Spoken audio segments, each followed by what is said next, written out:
Halo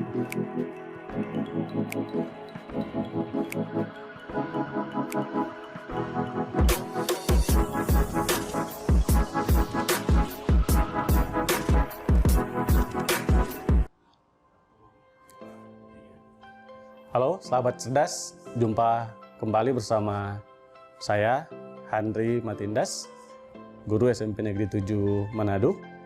Dan di kali ini kita akan bersama dalam pembelajaran matematika, khususnya pada bagian kemiringan suatu garis. Oke, pada beberapa kali sebelumnya kita sudah masuk pada materi persamaan garis lurus. Dan hari ini kita akan mempelajari apa yang dimaksud dengan kemiringan suatu garis. Sebelum mempelajari materi kemiringan suatu garis, kita akan awali dengan beberapa pertanyaan.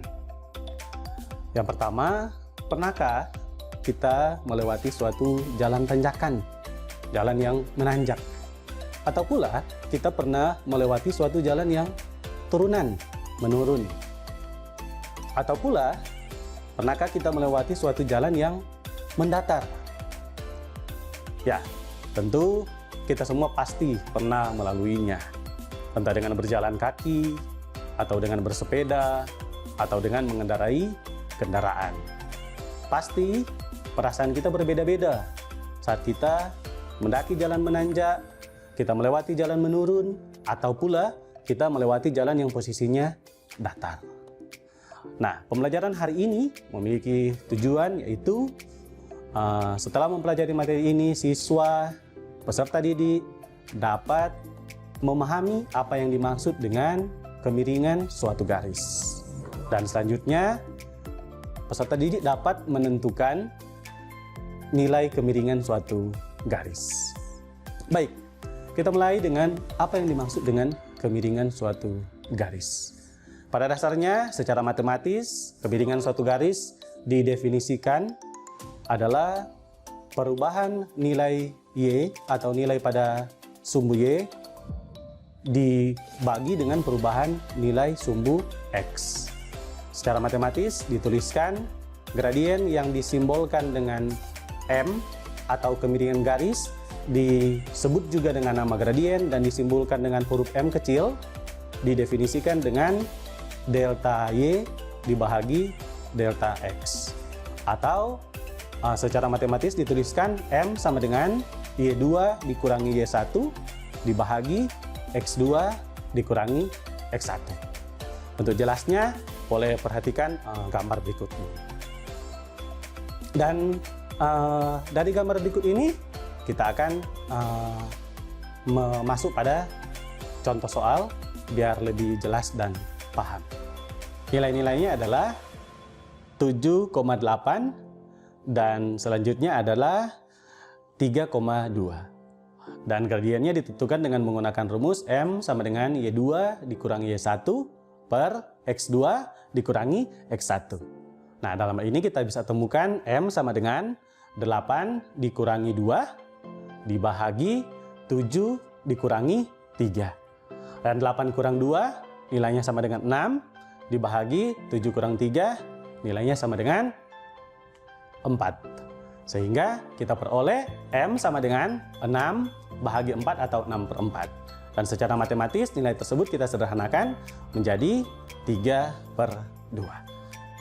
Nah, semoga contoh kali ini bisa membantu. Dan selanjutnya kita akan kembali pada pertanyaan awal kita. Pernahkah melewati tanjakan dan pernahkah kita melewati turunan? Ataukah kita melewati jalan yang datar? Tentu saat kita melewati jalan tanjakan, maka akan lebih capek atau lebih lelah secara matematik atau secara ilmu pengetahuan alam, memerlukan energi yang lebih banyak dibandingkan saat kita melewati jalan turunan. Mengapa demikian? Hal ini tentu dipengaruhi oleh nilai gradien atau nilai kemiringan suatu garis. Nah, untuk jelasnya perhatikan gambar berikut. Dari gambar berikut nampak bahwa ketika kita melewati jalan tanjakan atau dalam gambar dinyatakan posisinya dari kiri bawah menuju ke kanan atas, Nah, menanjak, maka gradiennya bernilai positif. Saat kita melewati jalan turunan atau dari kiri atas menuju ke kanan bawah, maka gradiennya bernilai negatif. Dan jika kita melewati jalanan yang datar, maka gradiennya bernilai 0.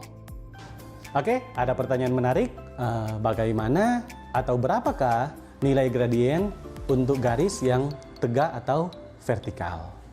Nilai gradien untuk garis yang tegak atau vertikal atau sejajar dengan sumbu Y, nilainya adalah tak berhingga.